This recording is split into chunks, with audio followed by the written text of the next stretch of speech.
आज है ना 2 घर पढ़ लो। आज मैं लाता दिल बुझो तक मुकाबरा करण कब्रस्तान ना मिलाओ यानी बात करो करें जी 2 एहतियात पढ़ लो कि बंदा इवें करे ना अजान जिन डॉक्टर फजल साहब रहम हाफिज़ुल्लाह कहते हैं अजान की तैयारी का इंतजार ना करो।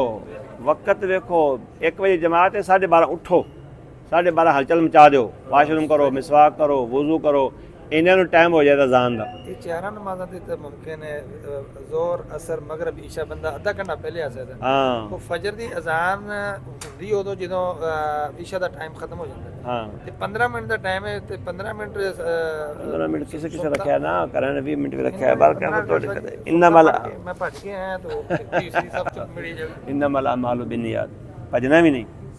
नबी सल्लल्लाहु अलैहि वसल्लम फरमाया नमाज वास्ते आओ ते पूरे इत्मीनान सुकून नाल आओ सांस ना फूले। भजन तो मुराद अल्लाह अल्लाह नहीं तो दे देता फैसला अजर दे अल्लाह।